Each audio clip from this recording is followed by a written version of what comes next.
Olá, seja muito bem-vindo. Nós estamos estudando o livro de Jonas. Bora lá?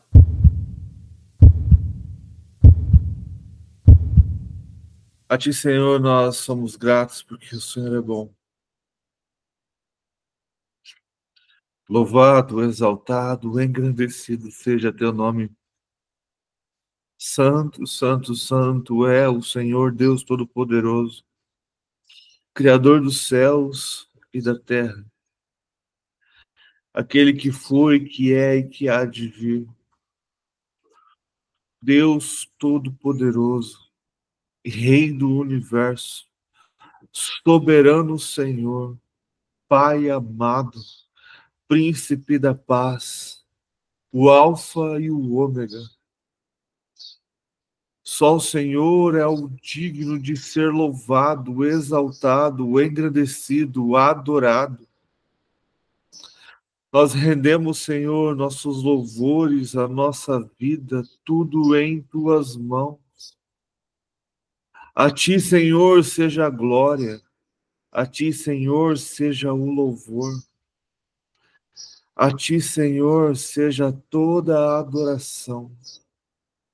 Pois só o Senhor é digno de receber. Nós entregamos o nosso coração, entregamos nossas vidas em tuas mãos. Grande é o Senhor. Obrigado, Pai, por mais um dia.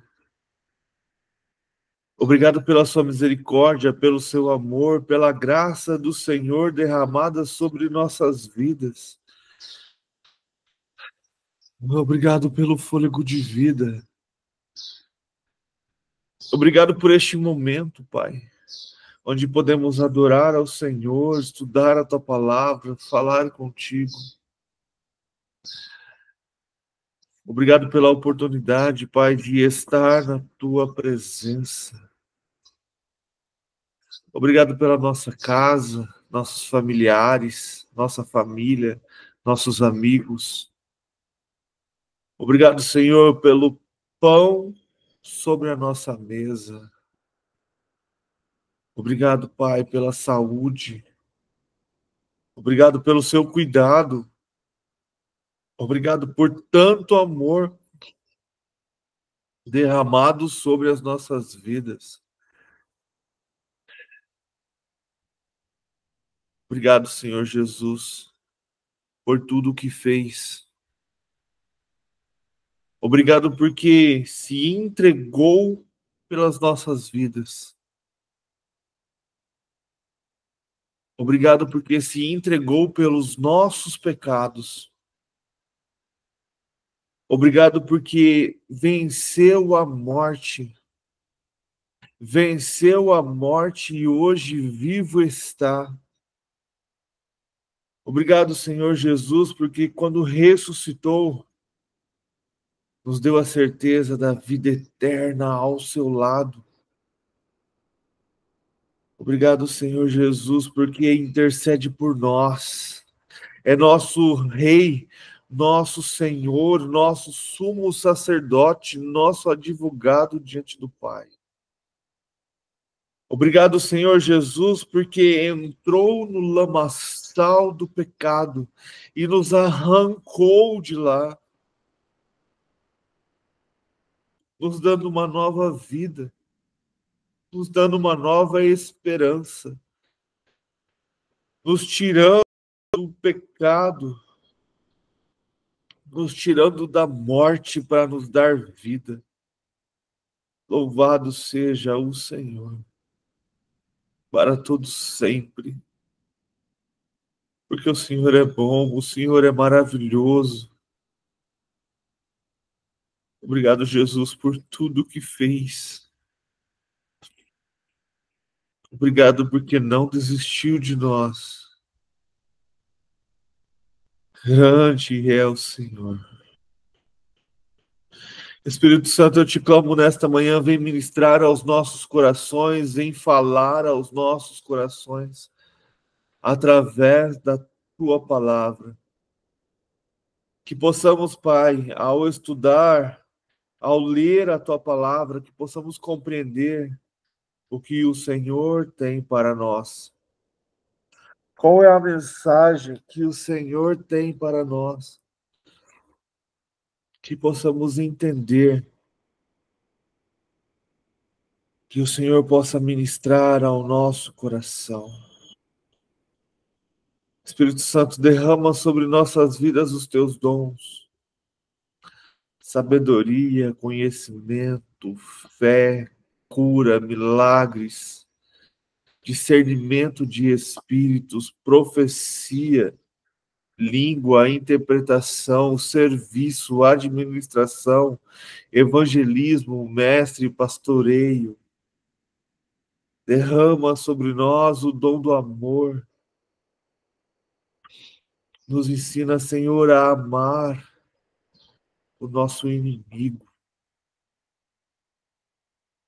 Nos ensina, Senhor, a ter compaixão pelo próximo. Nos ensina, Pai querido, a perdoar como o Senhor perdoa. Que a sua misericórdia seja sobre nossas vidas. E que a gente aprenda a ser misericordioso como o Senhor é. Dai-nos, Senhor, sabedoria, discernimento de espírito para não sermos enganados por falsos mestres, por falsos profetas, por mercenários da fé. E sim que sejamos cheios da tua presença e que tenhamos discernimento. E que cheios de ti proclamemos o teu evangelho. Levemos a tua palavra aonde o Senhor mandar. E com toda a autoridade, preguemos a sua palavra aonde o Senhor nos colocar. Sem se preocupar com quais as palavras dizer, porque o Senhor vai dizer por nós. Enche-nos, Pai. Enche-nos do teu poder, da tua autoridade, para pregar o teu evangelho. Que a nossa vida seja um testemunho do Senhor aonde estivermos. Que a tua luz brilhe em nós. E que as pessoas no mundo tenham sede do Senhor. E ao ver a tua luz brilhando em nós, tenham o desejo de conhecer ao Senhor. Que as pessoas possam ver em nós a tua presença. Que elas possam ver em nossos olhos a sua luz, o seu fogo queimando dentro de nós. Que possamos sim, Senhor, cheios do Senhor, cheios do teu Espírito,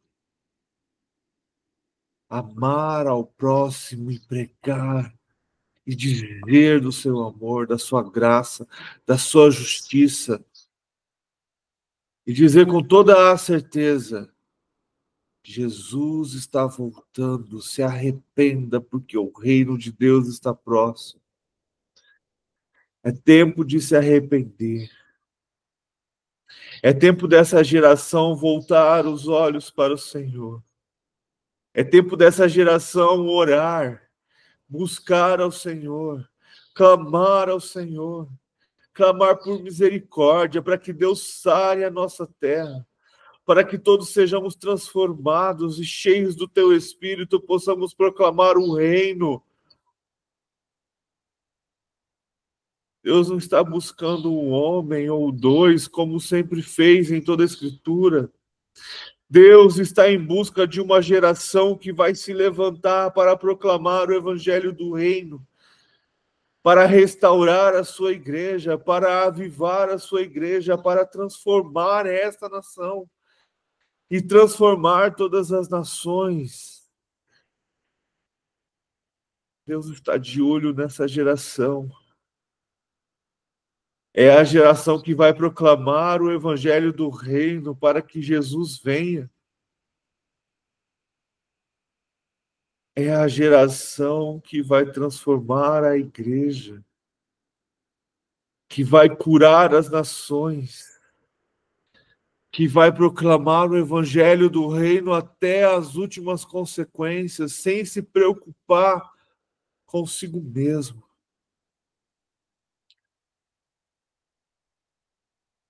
É a geração de Elias, cheios do teu poder. Deus está procurando a geração de coração aberto, disposto a levar o evangelho do reino. Amados, Deus não está preocupado com a sua idade, Deus não está preocupado com o seu conhecimento, Deus quer um coração quebrantado e disposto. Que nós tenhamos um coração quebrantado e disposto a servir ao Senhor. Que a nossa única preocupação seja a volta do Messias. Que a nossa única ansiedade seja a volta do Senhor. E que nós continuemos a trabalhar, a trabalhar, a trabalhar até que Jesus volte. Que a gente não se prenda em religiosidade. Que a gente não se prenda na doutrina dos homens. Que a gente pregue o evangelho do reino puro e simples. E que o amor de Deus transforme a vida das pessoas. Para a honra e glória do teu reino, Senhor. Cura a nação brasileira. Cura as igrejas, Pai. Precisamos mais e mais de igrejas que oram. Igrejas preocupadas em buscar ao Senhor. Igrejas preocupadas em o joelho e orar. Igrejas preocupadas, Pai, com o próximo, preocupada com pessoas e não com telões de LED, com iluminação, com o som, não com o show, mas igrejas preocupadas em levar a palavra do teu reino, igrejas preocupadas em dobrar o joelho e orar, em fazer jejum. Já não é mais tempo de shows, não é mais tempo de templos grandes. É tempo de avivamento. É tempo de dobrar os joelhos e orar. É tempo de buscar ao Senhor em espírito e em verdade, não importando o lugar. Que diferença faz grandes templos, grandes espetáculos feitos para o homem? O homem aprendeu a fazer cultos luxuosos sem a presença do Senhor. Tem misericórdia, Pai, da nossa igreja. Tem misericórdia deste tempo, Pai, onde as igrejas cultuam o homem, onde o Senhor Jesus está batendo a porta. Deixa eu entrar, deixa eu entrar. Mas o homem aprendeu a fazer cultos luxuosos, a fazer as pessoas se arrepiarem, a chorar, com canções, com mensagens que exaltam o próprio homem.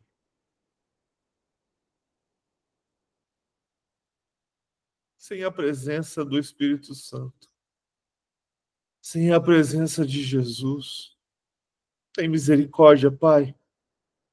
Desperta a tua igreja. Voltemos ao princípio, ao primeiro amor. Como a sua palavra diz, que a gente volte aonde erramos, que a gente volte aonde tropeçamos, que a igreja volte aonde errou, comece de novo, se arrependa dos seus pecados e volte a adorar ao Senhor em espírito e em verdade. Que a oração seja a essência da tua igreja, que pregar a tua palavra, pregar arrependimento, seja a essência da tua igreja. Que a igreja volte a buscar ao Senhor verdadeiramente. Que os cultos sejam para o Senhor. Que a tua igreja comece a buscar o Senhor todos os dias. Não só aos domingos, por apenas 2 horas. Mas que a tua igreja sem placas, sem denominações, sem religiosidade, comece a buscar o Senhor todos os dias, em adoração, em fervente oração, em corações quebrantados, transformados, em lágrimas de arrependimento. Que nós sejamos agentes de reconciliação, de transformação, de cura. Que essa geração seja transformada pelo teu Espírito. E que o Senhor seja o centro da nossa adoração. Que o Senhor seja o centro das nossas orações. Que o Senhor seja o motivo do nosso jejum. Que o Senhor seja o centro da nossa vida. Que o Senhor seja o primeiro em nossas vidas. Que nós não sejamos apenas funcionários do seu reino, mas que sejamos, sim, adoradores, servos, filhos, amigos, sacerdotes do seu reino. Tudo para a glória do teu santo nome, para que o Senhor seja exaltado neste tempo, aonde a maldade reina, aonde a promiscuidade reina, aonde a mentira, o adultério, a promiscuidade, a iniquidade está dentro da igreja, aonde o homem está sendo exaltado, aonde o homem está adulterando com a sua noiva, aonde o homem, em vez de conduzir a igreja para o Senhor, está conduzindo para si próprio. Tem misericórdia, Senhor. Tem misericórdia, Pai. Age com teu Santo Espírito nesses dias. Que estes homens que têm conduzido a igreja para si próprio caiam. Que eles se arrependam de seus pecados. Que eles voltem, Senhor, a buscar a tua presença. Que eles voltem a buscar ao Senhor. Que seja revelado todo engano dentro da sua igreja, Pai. Que as pessoas venham verdadeiramente buscar ao Senhor. Chega de mentiras. Que estes homens, Pai, que têm sido mercenários da fé, que têm enganado a sua igreja, que eles caiam por terra. Que toda mentira seja revelada. A tua palavra fala que nenhuma mentira ficará oculta. É tempo da sua igreja se levantar em oração, se levantar em clamor, para que estes mercenários da fé sejam revelados, para que a tua igreja volte à essência, volte a buscar ao Senhor, volte a clamar ao Senhor, volte a ser a igreja do princípio, que busca ao Senhor em verdade, em espírito, em verdade. Que o Senhor seja presente, Pai. Que o Senhor seja a essência da tua igreja neste tempo. Que possamos voltar, sim, ao primeiro amor. Para a glória do teu santo nome. Pai querido, traga paz para Jerusalém. Traga paz ali para o Oriente Médio. Traga paz às nações. Quantas pessoas têm perdido as suas vidas nesses conflitos? Quantas pessoas têm morrido nesses conflitos? Muitos inocentes no meio de tantos bombardeios. Mas nós sabemos, Pai, que para haver a paz, para que o Senhor volte, esses tempos de guerras, de caos, seriam necessários. Nos fortaleça, Pai, para permanecermos no Senhor nesses tempos de luta, nesses tempos de conflito, nesses tempos de guerra, que possamos permanecer no Senhor. E que a sua palavra, Pai, seja levada naquele lugar. E que as pessoas ali em Jerusalém, em Israel, em todo o Oriente Médio, na Europa, em todo o mundo, Pai, venham ouvir sobre o Evangelho do Reino. Venham reconhecer que Jesus é o Messias. De maneira natural, Pai, com o homem sendo usado para levar a palavra, ou de maneira sobrenatural, como o Senhor já tem feito, se revelado em sonhos,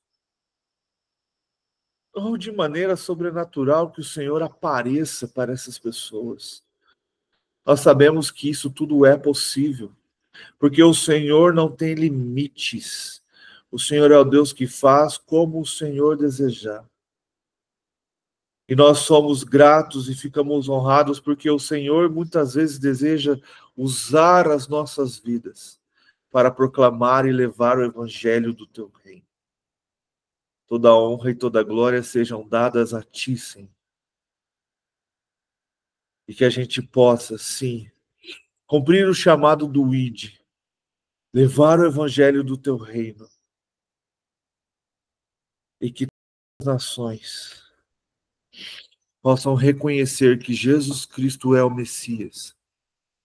Que o povo de Israel, de Jerusalém, possam reconhecer Yeshua como o Messias aguardado por eles.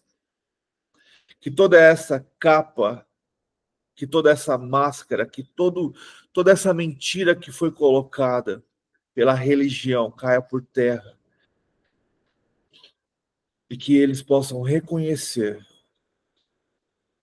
que Yeshua é o Messias aguardado. Que assim nós veremos o Senhor rompendo o céu e vindo tomar posse do teu reino. Nós aguardamos, Pai, nós ansiamos pela sua volta. Vem, Senhor Jesus. Vem tomar posse do teu reino, para a honra e glória do teu santo nome, para louvor do teu santo nome.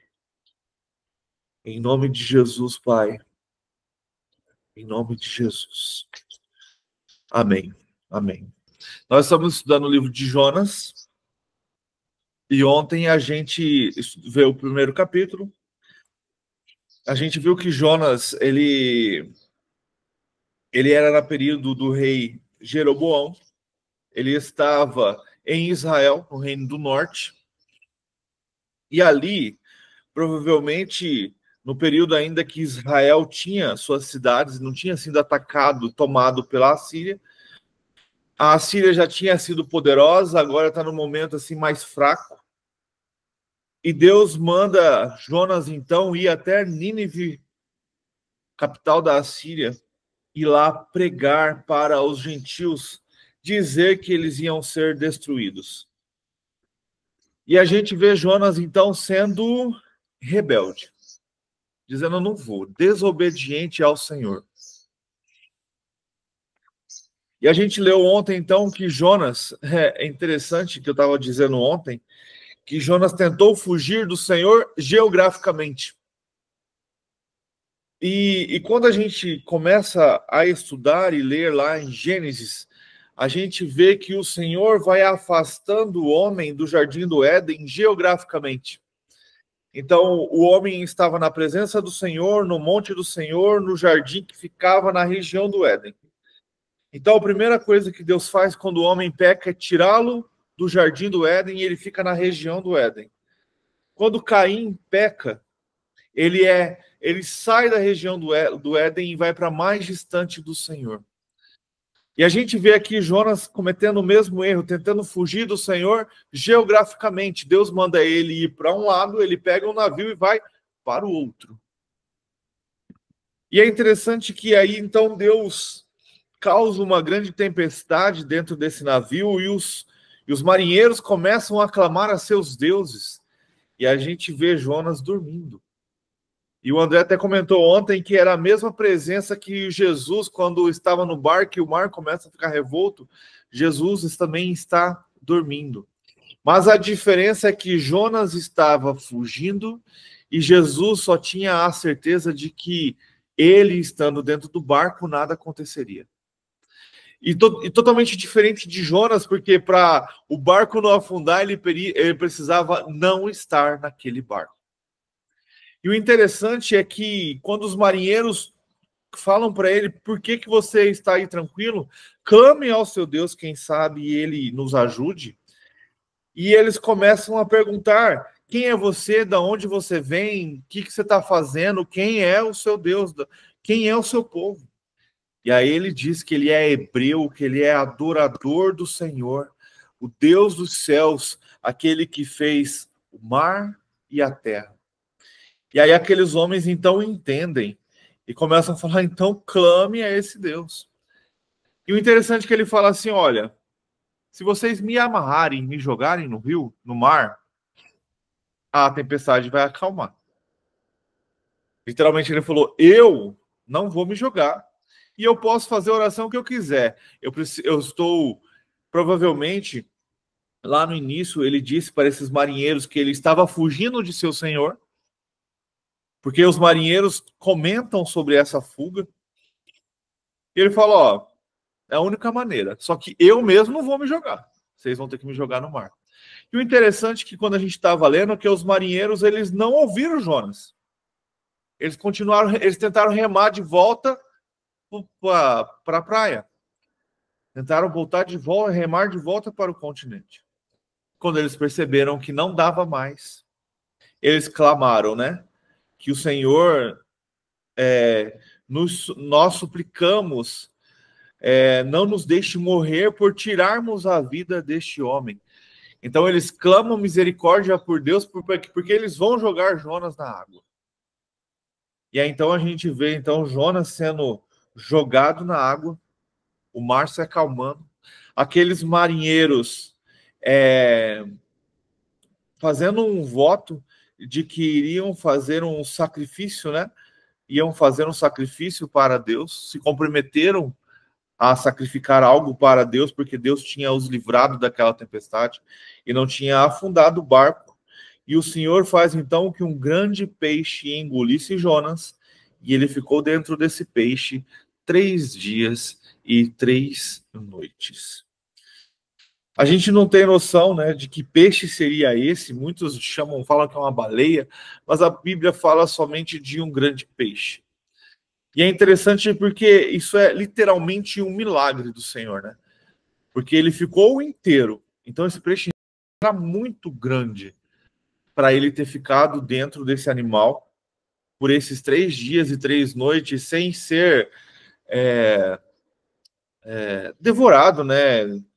Digerido, né? Vamos dizer assim, por esse animal. Então vamos lá, Jonas, capítulo 2. Pode falar, que eu não entendi, eu sou igual a maçã. É porque eu lembrei quando eles falam assim, sobre o peixe, né? O pessoal fala baleia. Aí eu lembrei que do Jardim do Éden o pessoal fala que é uma maçã. né? É um fruto, né? É uma fruta. Legal. Mas é que essa história é muito contada para criança, né? Então usa essa ilustração de uma baleia e tal. Mas a gente não tem noção de que peixe seria esse, se esse peixe ainda existe hoje, ou se Deus o colocou naquele momento só para aquilo também. Não sabemos como foi, né? Eu gosto muito dos... isso é bobeira, né? Mas aqueles caras que gostam de estudar sobre alienígenas, eles falam que era um submarino. Era um submarino já. Mas vamos lá. Oração de Jonas. Capítulo 2, versículo 1. Dentro do peixe, Jonas orou ao Senhor, o seu Deus, e disse: Em meu desespero clamei ao Senhor, e ele me respondeu. Do ventre da morte gritei por socorro, e ouvistes o meu clamor. Jogaste-me nas profundezas, no coração dos mares. Correntezas formavam um turbilhão ao meu redor. Todas as ondas e vagas, todas as tuas ondas e vagas passaram sobre mim. Eu disse: fui expulso da tua presença. Contudo, olhei de novo para o teu santo templo. As águas agitadas me envolveram, o abismo me cercou. As águas marinhas se enrolaram em minha cabeça. Afundei até chegar aos fundamentos dos montes. A terra embaixo, cujas trancas me aprisionaram para sempre.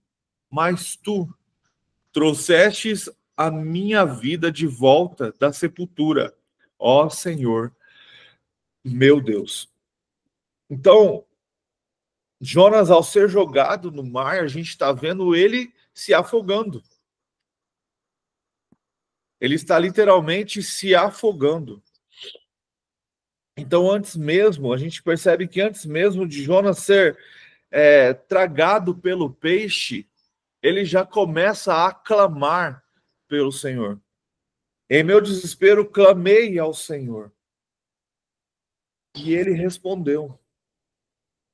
É interessante isso, que precisamos sim clamar ao Senhor.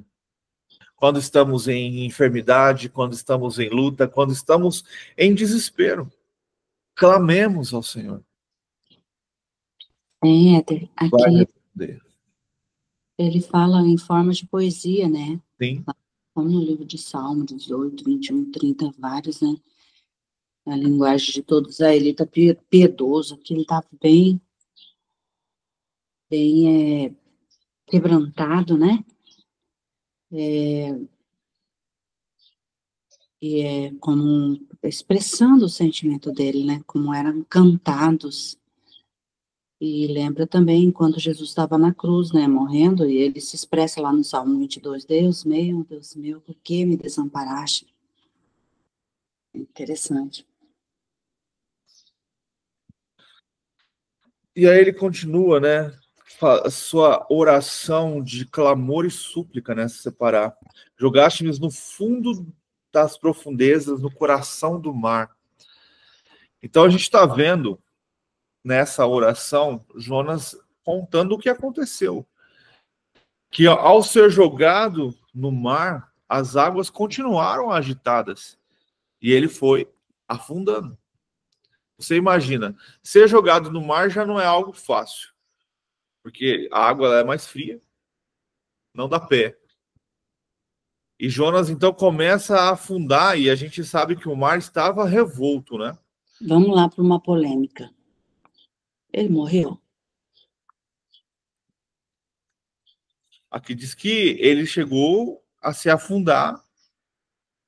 Ele fala que chegou a estar na sepultura e voltou, né?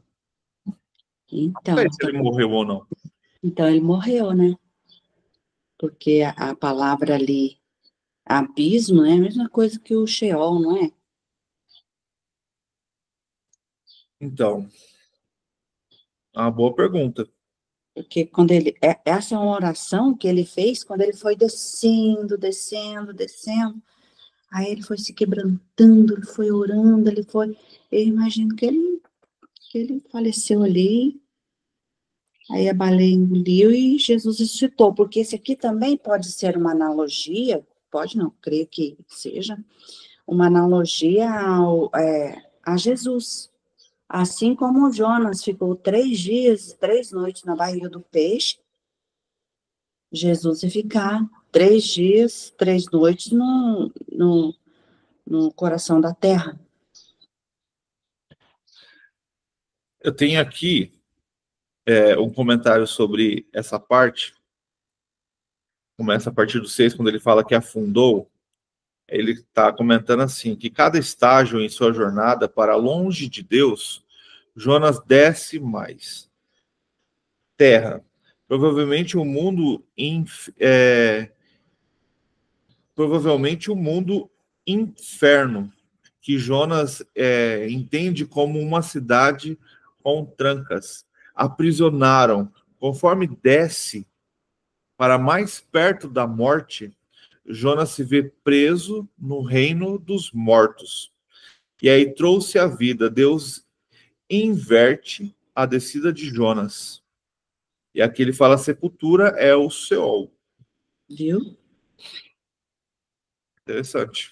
Ó, lá, aí ele vai falar ali, tu, porém, fizeste a minha vida subir da sepultura. Quem está na sepultura é quem morreu.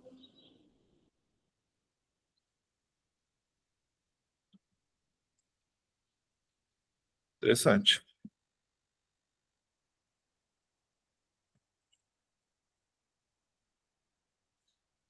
Tem algum comentário aí, Diego?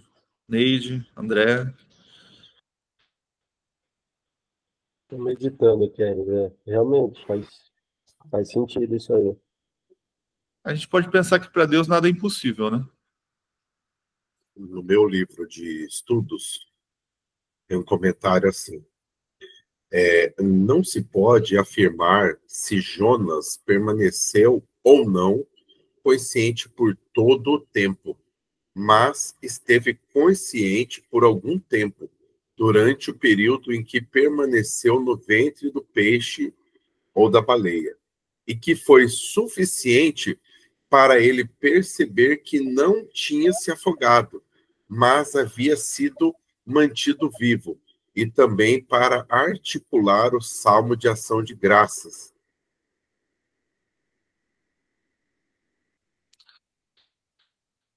Então, ele pode ter morrido, desmaiado, se afogado.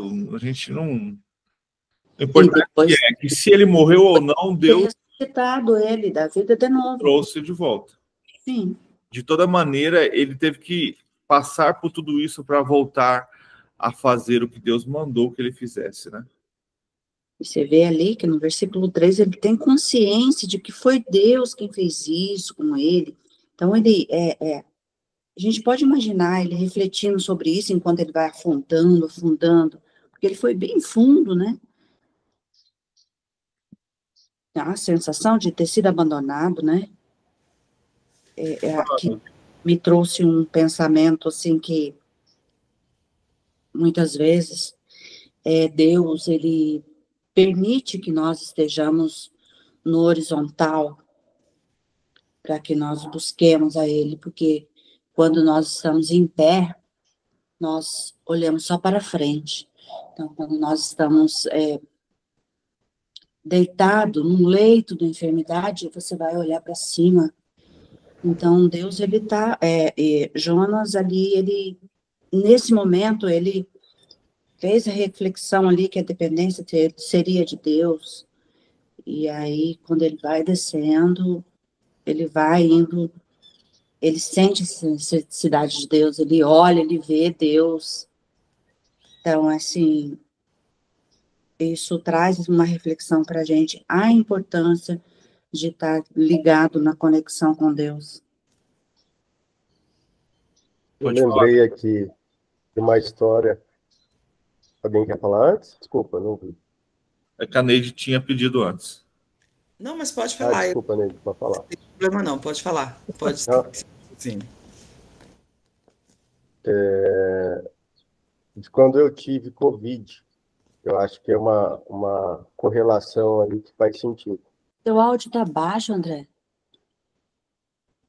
Deixa eu falar mais perto, tá? Melhorou? Eu tive Covid em setembro de 2021. É. E nessa história, agora eu me lembrei, me veio na cabeça que realmente a sensação da morte, eu acredito. Pode ser que não foi realmente a morte em si, mas a sensação dela, uma morte espiritual, enfim.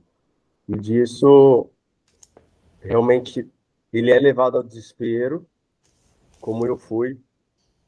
A minha experiência foi dessa forma. Vou fazer uma síntese para vocês. Na segunda-feira, eu tive 30% do pulmão. Aí eu já tinha começado os medicamentos. E eu estava muito consciente, lúcido. Era o início da minha conversão. Eu estava com um pé lá, outro cá. E aí no sábado, os medicamentos não foram do efeito desejado e eu fiquei com 80% dos 2 pulmões tomados. E aí eu tive a sensação de morte, exatamente, quando o médico me falou, André, você vai ter que internar, você está com 80% do pulmão, ele me mostrou a minha tomografia. Eu me despedi da minha esposa, eu falei, ó, vende isso aqui, faz isso. E foi uma sensação de morte, exatamente. Aí fui internado e até ali, quando eu entrei no hospital mesmo e tive a sensação exatamente, eu falei, Senhor, eu entrego, seja feita a sua vontade, eu não quero, mas eu entrego. E eu provei da sensação de morte mesmo, sabe? Nesse contexto, assim, de que eu acredito que ele está trazendo. De renascer mesmo, de ressuscitar. E aí, passou 5 dias, não fui entubado, foi uma coisa assim, sem explicação, que a gente chama de milagre. O Senhor agiu e eu tive alta, depois de 5 dias. Então, eu acredito que pode ser esse contexto, assim, sabe, na última instância ali mesmo, na última instância, essa consciência de morte, já era para mim, e o Senhor foi lá e atua. Pode ser considerado dessa forma também.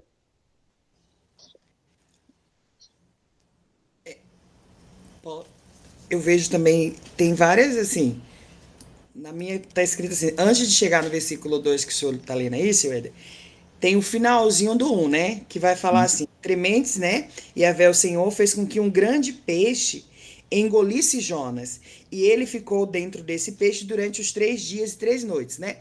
Quando já chega no 2, que vai dizer, então dentro do ventre do peixe, Jonas orou a Yahvé, o Senhor, Elohim Deus, né? E disse, em meu desespero clamei a Yahvé e ele me respondeu, do ventre do Soé. Como que o morto vai clamar? Como que o morto vai falar algo? Eu acho que essa linguagem aqui, como até a Beth falou, numa linguagem meio, vamos dizer assim, conotativa, né? Figurar, ele expressa o ventre daquele peixe como realmente uma sepultura, diante de uma situação de morte. Mas, assim, o meu entendimento, que a revelação que me traz aqui, não é que seja a morte figurada, entendeu? Realmente que morreu.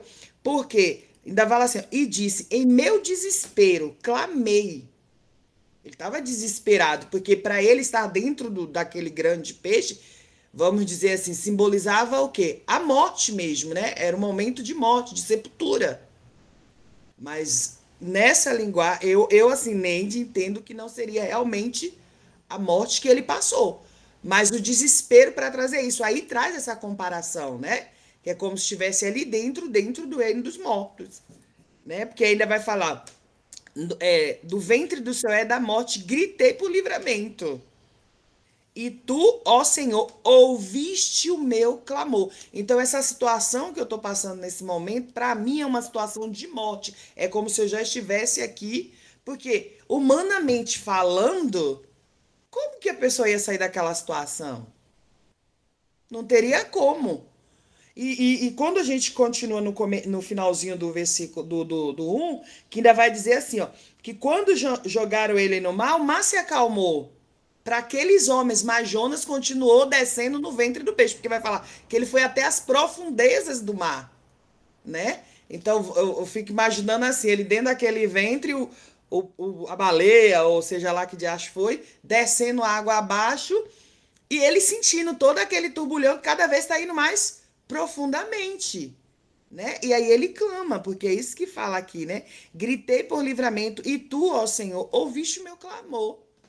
Então eu penso assim, a sensação que ele estava realmente era de morte, de ter chegado no mundo dos mortos, mas ele ainda lúcido porque clamou, né? Então é assim, é só o que eu, né?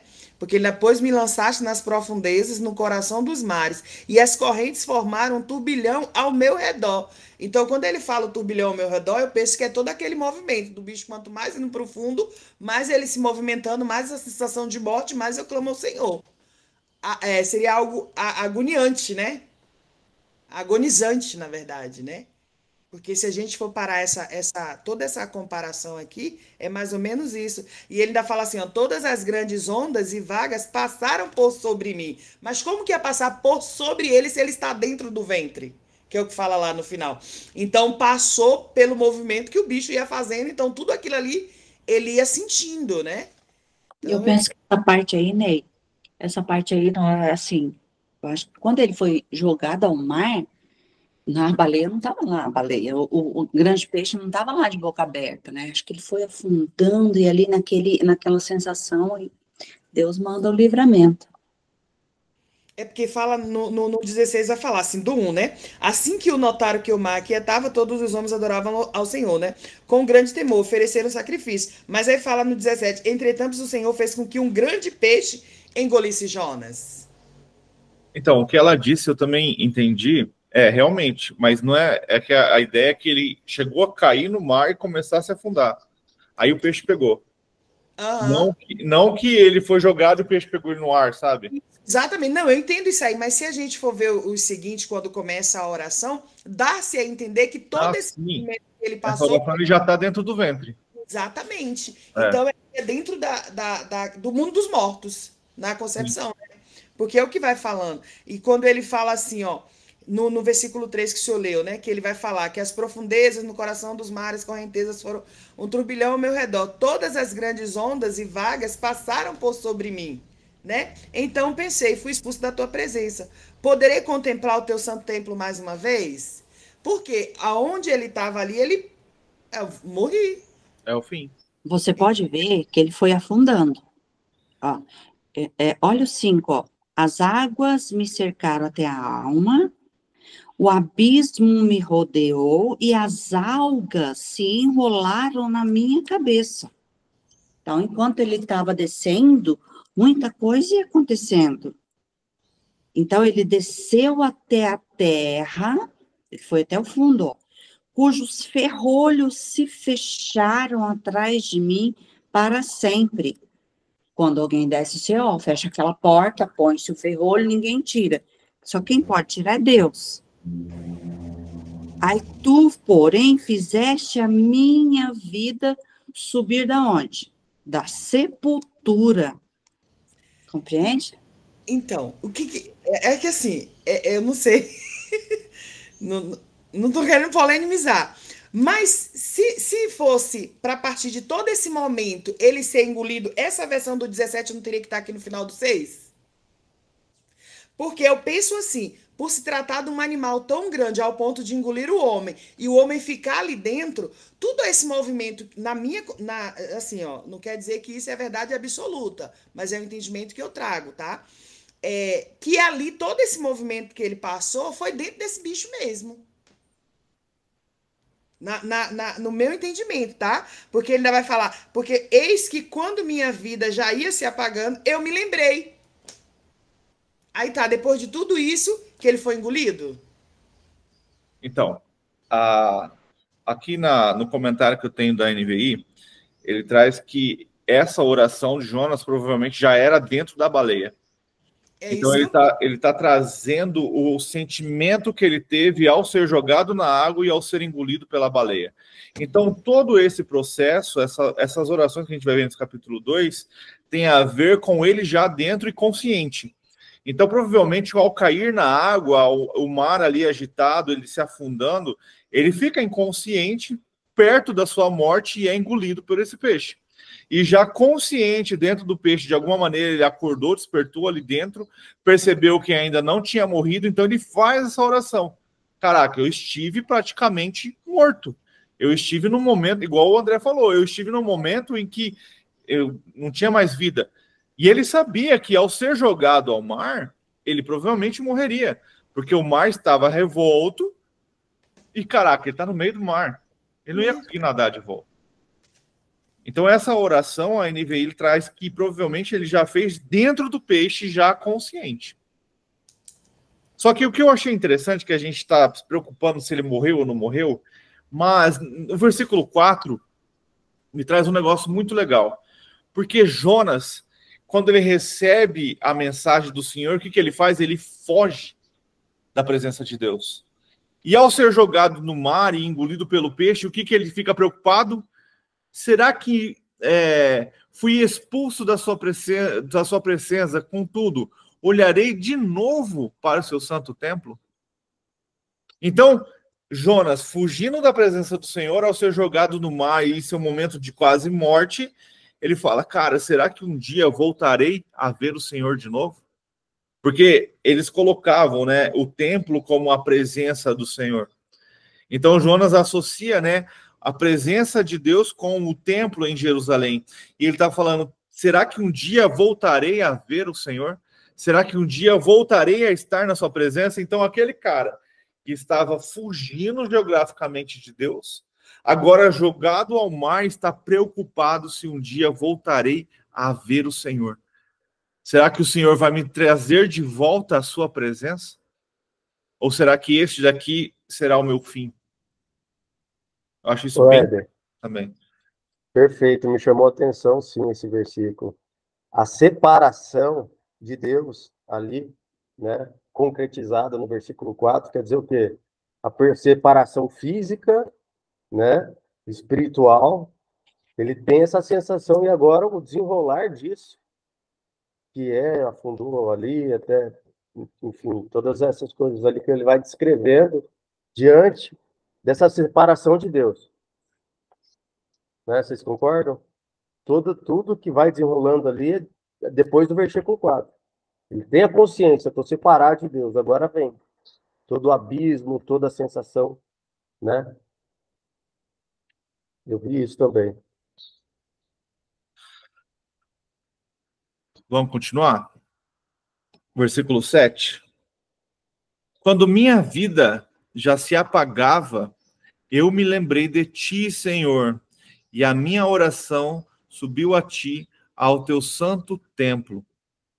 Então, ó, ele não chegou a morrer. Ele teve uma sensação de quase morte.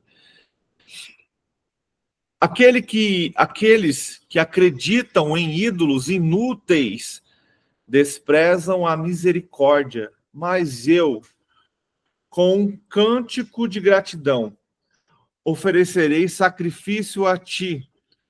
O que eu prometi, cumprirei totalmente. A salvação vem do Senhor. E o Senhor deu ordens ao peixe, e ele vomitou Jonas em terra firme. Então tudo era, vamos dizer assim, tudo já era premeditado para Deus para que aquilo acontecesse daquela forma. E essa sensação de a vida já se apagando. Então, caraca, você imagina, tô caindo no mar, o mar tá revolto, tô afundando, tô me afogando, eu vou morrer. Ele apaga. E aí, então Deus manda esse grande peixe. Lembrando que a morte, ela não é assim. E por exemplo, de afogamento, você vê que muita gente apaga durante o afogamento e você consegue trazê-lo de volta. Então ele se apaga. E Deus manda esse peixe e o engole. E provavelmente dentro do ventre desse peixe é que já consciente, com vida, ele começa a aclamar o Senhor. Afinal de contas, por que eu não morri? Já parou para pensar nisso? Jonas está dentro do peixe. Provavelmente uma escuridão tremenda. Algo que ele não consegue entender o que está acontecendo. Por isso que ele se sente num sepulcro, num abismo, num lugar onde não tem mais saída. Aquela escuridão toda. Como a Neide disse, ele provavelmente sente a movimentação daquele peixe. E aí ele começa a clamar: Deus, e agora? O Senhor, eu fugi da tua presença. Tentei, na verdade, né? Mas o Senhor me trouxe até aqui e agora estou aqui. Não sei se vivo ou morto, mas estou dentro de um grande peixe, nessa escuridão. Vou continuar vivo ou o Senhor vai me tirar daqui? Então Jonas começa a clamar. E quantas vezes nós estamos também nessa escuridão, de que a gente não consegue enxergar um passo à frente? Não conseguimos saber para que caminho vamos andar, o que Deus tem planejado para nós. O que nos cabe é só clamar, assim como Jonas. Clamar pelas nossas vidas, clamar para que o Senhor tenha misericórdia de nós. E aí ele fala, né? Ele já coloca... Engraçado, né? Porque mesmo clamando, ele já critica aqueles que adoram ídolos, né? Aqueles que acreditam em ídolos desprezam a sua misericórdia. Mas eu, com um cântico de gratidão, oferecerei sacrifício a ti. É como nós fazemos, né? Um culto de ação de graça, né? E aí eu vejo o seguinte também. Jonas teria que passar por isso? Foi uma permissão ou uma vontade de Deus?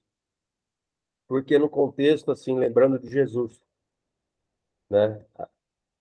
Jesus morreu fisicamente. E aí ele é ressuscitado em glória, para que a gente, né, através do sangue derramado, fôssemos purificados do pecado, da condenação. E depois disso, Jonas vai e leva a mensagem aos ninivitas e eles, né, se arrependem. Então, o processo, eu quero chamar a atenção aqui para o processo, onde Jonas teria que passar por isso, ou não.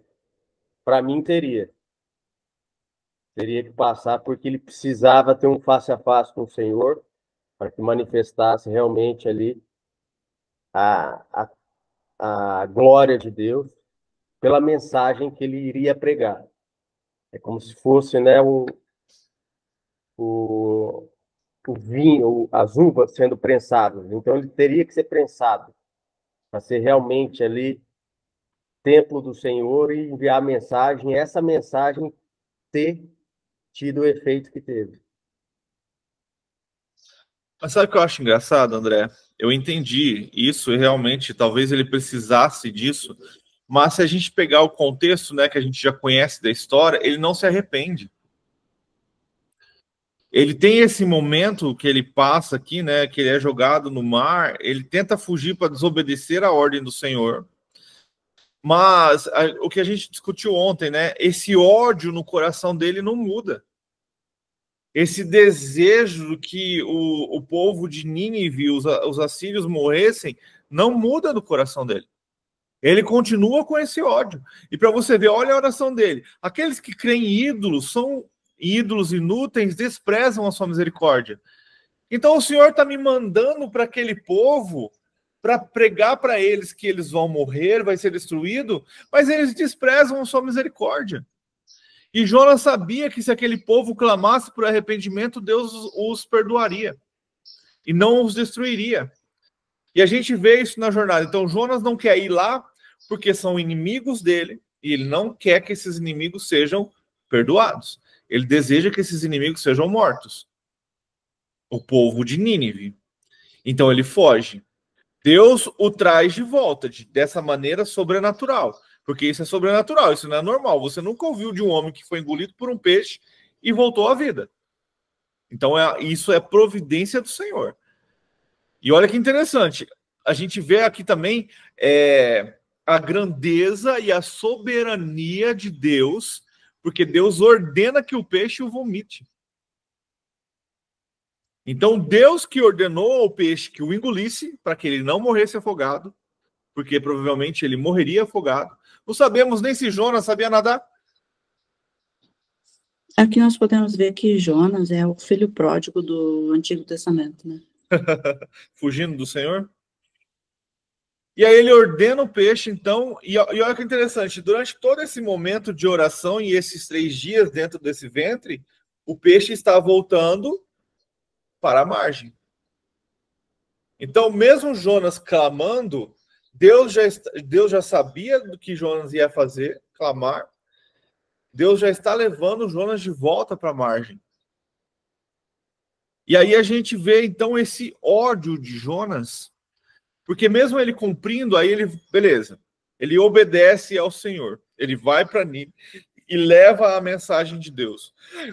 Mas dando um spoiler que a gente já conhece, ele prega lá durante aqueles dias e depois ele sai e fica esperando Deus destruir a cidade. E fica revoltado porque Deus não destrói. Então, o ódio no coração de Jonas não muda. Ele simplesmente obedece. Ele paga um preço pela sua desobediência de fugir, mas no final ele obedece não aceitando. Ó, tem um adicional aqui. Mateus, se vocês quiserem abrir, capítulo 12, versículo 40 ao 42. Vou começar a ler até vocês acharem. Ó. Porque assim, Mateus 12, 40. Porque assim como Jonas esteve 3 dias e 3 noites no ventre do grande peixe, assim o Filho do Homem estará 3 dias e 3 noites no coração da terra. Ninivitas se levantarão no juízo, como esta geração, e a condenarão porque se arrependeram com a pregação de Jonas. E aqui está quem é maior do que Jonas. A rainha do sul se levantará no juízo com essa geração e a condenará, porque veio dos confins da terra para ouvir a sabedoria de Salomão. E aqui está quem é maior do que Salomão. Você viu como que, assim, se eu falar que Jonas não morreu, eu vou falar que Jesus ficou na sepultura vivo? Não, mas aí você está usando um exemplo diferente. Eu sabia que você ia bater de novo nessa tecla. Mas aí você está usando Jesus, ele não falou que Jonas morreu. Então, porque Mateus falou, porque assim como Jonas esteve no ventre da barriga. Assim Jesus estaria, mas assim Jesus estaria no centro da terra. Entendeu? Ele quis dar o exemplo dos 3 dias. Será que das 3 noites. Ele não disse que Jonas morreu. Mas ele... Tá bom. Você quer matar o Jonas? Fala a verdade. Mas, ó, esse exemplo de Jesus, ele estava dando exemplo porque tem que pegar todo o contexto antes. Ele estava ali brigando com os fariseus sobre quem ele era. E ele estava tentando trazer a história de Jonas para mostrar, olha, eu vou morrer e vou voltar. Assim como o Jonas ficou 3 dias na barriga do peixe, eu vou ficar 3 dias no centro da terra e vou voltar. Aí ele continua, assim como Salomão era grande, eu sou maior que Jonas, sou maior que Salomão. E vocês idolatram essas pessoas e me ignoram. Eu creio que era a alma dele gritando lá no 6, ó. Tu, porém, fizeste a minha vida subir da sepultura. Quem que fica na sepultura vivo? Mas, Beth, como que alguém clama morto? Ó Senhor, meu Deus, quando dentro de mim desfalecia minha alma, estava quase morrendo a alma. Eu me lembrei do Senhor e subiu a ti a minha oração no seu santo templo. Então, Beth, mas aqui diz que ele clamou já dentro da baleia. Ele já estava consciente. Ele lembrou do que aconteceu. É a alma. A alma não clama, Beth, depois de morto. Depois que a gente morre, o que acontece com a sua alma? Aí a gente vai entrar numa outra conversa assim que vai longe. Não, então eu tenho que pular os 6. Então, tu, porém, fizeste a minha vida subir da sepultura. Ué, mas é porque ele estava quase morto. Ele estava com essa sensação de morte, não é pular os 6. Aí a gente vai ter que buscar, então, um hebraico para entender o que quer dizer. Entende? Mas se morreu ou não morreu, não faz diferença. O negócio é, Deus o resgatou de quase morte, de ser afogado. E quando a gente coloca... Eu queria fazer só um... Pode falar, Éder, desculpa. E quando a gente coloca essa comparação de Jesus, Jesus não estava comparando a morte de Jonas, e sim o tempo que ele ficaria morto. E o que é muito... Não, larga a mão. Pode falar, André. E uma correlação também que faz sentido, né? A cruz de Jesus, ela trouxe a salvação aos gentios. Então, eu estava estudando um pouco o contexto histórico aí do Jonas.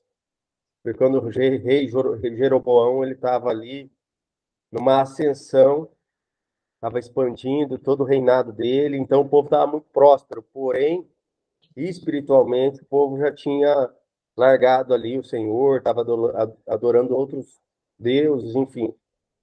E aí Deus, ele vem com essa estratégia de levar a salvação a um povo que não é dele, para poder demonstrar a sua misericórdia, para poder demonstrar o seu amor. E aí eu levo para Jesus e aí a salvação chegou aos gentios. Vocês conseguem entender essa correlação aí? Os ninivitas como se fossem gentios, por conta que o povo dele mesmo estava rejeitando. Para mim, teve uma coerência, eu consegui fechar um.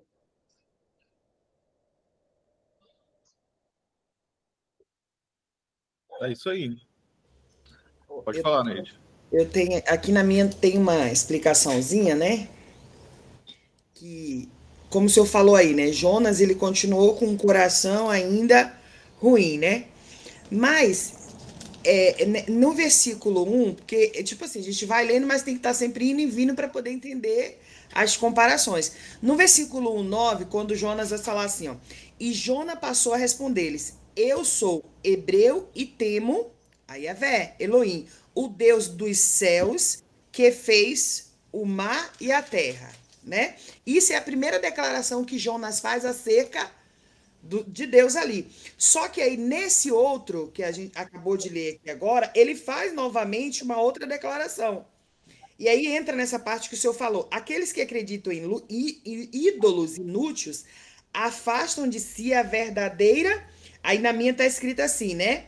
Verdadeira, a Chesed, que eu não entendo, né? Mas piedosa benevolência, né? E ele deixa bem claro o seguinte, que aquelas pessoas que acreditam em ídolos, ele não tem piedade e nem bondade, vamos dizer assim. E aí ele deixa claro, eu, porém, te oferecerei sacrifícios com voz de ação de graça. O que prometi, cumprirei fielmente. Só que no 9, quando ele declara, ele deixa bem claro que é o único Deus verdadeiro. Aí há uma explicação na minha Bíblia aqui, que vai dizer assim, ó. Jonas chega ao ponto máximo do entendimento espiritual. A salvação. Que isso acontece quando lá dentro do ventre, né, do peixe, ele se arrepende e entende que ele está passando por um momento de morte. Se ele morrer daquela forma, ele precisa ter a salvação dele, eu creio, né? Por isso que vem esse arrependimento. Porque fala que é no desespero que ele clama, então vem o arrependimento. Aí vai falar assim, a salvação vem do Senhor. E aí ele dá até uma comparação, né, nas palavras de Paulo, quando Paulo diz, a minha graça te é suficiente, que faz uma comparação.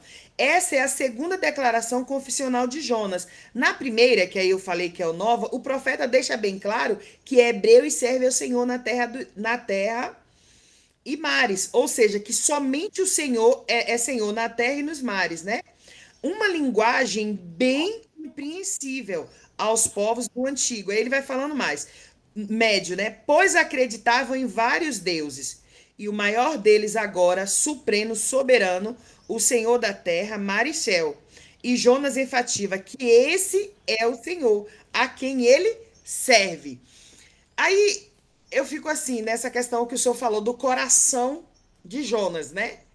Se ele servia, se ele tinha realmente esse entendimento, será que o coração dele era tão ruim assim? Ou o fato dele ter fugido não era medo porque ele teria que profetizar para um povo rebelde que aquele povo ia morrer? Será que o temor dele não eram as consequências sobre a vida dele? Mas aí você não avança para o final.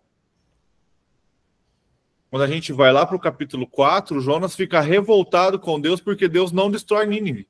Então, mas por quê? Porque vamos lá, eu gosto. Sim, não, a gente está aqui para isso. Não, tá, gente? Porque na concepção dele, ele falou tudo isso e agora Deus mudou a opinião. Como que ele seria visto? Tecnicamente como um falso profeta.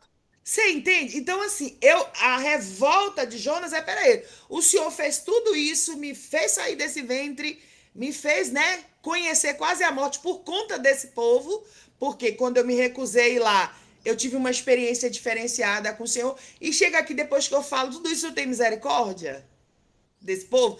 Então eu vejo ali que era como é que fala? Não é autojustiça, mas é aquela coisa da justiça própria de Jonas. Querer que realmente Deus cumprisse aquilo que pela boca dele foi falado. Aí é como se ele quisesse que Deus o obedecesse. Interessante. É um outro ponto de vista. E não que fizesse realmente aquilo que Deus... Porque, um exemplo, quando ele cai lá no mar, humanamente falando, era a morte. Aí Deus teve misericórdia dele e fez com que ele saísse daquela situação. Mas lá na situação do povo, humanamente falando, também seria a morte. E da mesma benevolência e da mesma misericórdia que Deus agiu com Jonas, Deus agiu com o povo. Né? Só que a percepção de Jonas era diferenciada. Porque eu penso assim, às vezes ele achou que ele era só um, era mais digno de misericórdia. Né? E ali era um povo maior, a contaminação, a blasfêmia, o pecado que aquele povo vinha exercitando não merecia misericórdia nem benevolência. Porque ele reconhece que o Deus dele é o único que pode fazer isso. Né? Então... É interessante. É um outro ponto de vista também. Mas quando eu trago até esse ódio, né, como eu disse, é por a questão da inimizade mesmo e de quem os assírios já foram e eram para Israel, né? Uhum. Porque se a gente trazer um reino antes desse, porque no contexto, né, contando um pouco da história, este rei assírio que estava agora ali, ele não era tão forte. Já era um reino que foi derrotado. Então eles estavam voltando a crescer. Mas o reino antes desse, não sei se você já ouviu falar, que os assírios eles eram considerados leões, que eles devoravam as suas presas. Então eles eram grandes inimigos do povo de Israel. Ô Beth, em relação à sua... Jonas foi morto? O que diz no 7º aí no seu? Quando dentro de mim desfalecia a minha alma, eu me lembrei do Senhor. E subiu a ti a minha oração no seu santo templo. Aí a minha versão fala assim: eis que quando minha vida já ia se apagando. Eu não sei se tem outras versões aí que vai estar diferenciada. Mas é a mesma coisa que desfalecia, estava apagando, estava desfalecendo. Desfaleceu ao ponto de morte. Sim. Aqui, ó, ia, eis que. Então, assim, não chegou a acontecer. Eu fui perto que acontecesse. Sim. Né? No hebraico, a tradução é desfalecia. Quando desfalecia a minha alma, quando desfalecia, olha só, quando desfalecia em mim a minha alma, eu me lembrei do Senhor e entrou a ti minha oração no templo da sua santidade. E o 6, ele fala assim: eu desci até os fundamentos dos montes, Os ferrolhos da terra correram-se sobre mim para sempre, mas tu livraste a minha vida da perdição, ó Senhor, meu Deus. Entende? Caiu na profundeza dos montes, desceu até a terra. Ferrolho, é como fechar e trancar. Tá Então, dentro. Eu fiquei pensando assim, né? A Deus pertence salvação, né? No livro de Jonas, aqui, tudo obedece a Deus. O mar obedece, a planta obedece, os marinheiros obedecem, o verme obedece. O verme que vai comer a planta, né? Só o crente que não obedece. E aqui Deus fala ao peixe, ele obedece, vomitando Jonas. Eu cheguei na palavra vomitou. Que coisa mais... E é literalmente vômito, né? Vomitou. É como como Jesus escreve lá em Apocalipse 3:15, a igreja de Laodiceia. Você não é quente nem frio, portanto vomitarei da minha boca. É literalmente o vômito. Muito bom. Mais alguém? Mas é isso. Que a gente possa estar sempre aprendendo, né? E que a gente tenha um coração assim, quebrantado e voltado para o Senhor, independente das coisas que estão acontecendo ao nosso redor. Que a gente não precise chegar nessa quase morte, nessa quase sepultura, para render os nossos corações ao Senhor. E olha que era um profeta. Era um profeta que tinha intimidade com Deus, que tinha um conhecimento mais profundo do Senhor. Nós não sabemos qual era o passado de Jonas, né? E nem sabemos qual foi o seu futuro depois disso. É muito curta a sua história. Mas a gente pode ver que mesmo muitas vezes nós estando na presença do Senhor, nós podemos querer nos afastar dele e desobedecê-lo. Então que a gente não seja como Jonas, que a gente esteja sempre voltado os nossos olhos para Deus e buscando ele e buscando sempre obedecê-lo. Sei que somos falhos, somos pecadores, nós só seremos santos quando receber nosso corpo glorificado, mas que a gente esteja sempre cheio do Espírito Santo para poder estar sempre buscando, estar sempre na presença de Deus e ser obediente, né? Como o mar, como o peixe, e não tentar fugir da presença do Senhor. E algo que eu acho muito engraçado, né? Que eu falei no começo, é Jonas tentar fugir geograficamente do Senhor. E Deus mostra que isso é impossível, porque ele é soberano sobre todas as coisas. E isso é maravilhoso. Fechou? Glória a Deus. Fechou. Amém. Vamos estar orando então para a gente poder encerrar? Já que faz tempo que eu não ouço a Neide orar, vou pedir para você orar, Neide. Saudade de você, viu? Deus te abençoe. Amém. É que a gente está tendo todo dia. Começa, na verdade, às 5h30, né? Aham. A nossa oração e o nosso estudo da palavra também. Aí eu falo, se eu entrar às 5, eu não consigo fazer o exercício. Aí eu saio 4h20 para me exercitar para poder conseguir entrar às 5h30. Aí por isso que ficou esses dias. Mas essa semana eu tô aqui. Que não tem, mas eu gosto muito. Sinto falta às vezes, mas como continuo do mesmo espírito, né? Só que em horários diferentes. Mas é muito bom estar reunido aqui com vocês.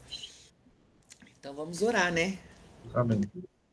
Senhor, em tua presença, Pai, nós já estamos, porque a partir do momento que acordamos, declaramos que o Senhor é bom em nossas vidas, Pai, o Senhor se faz presente.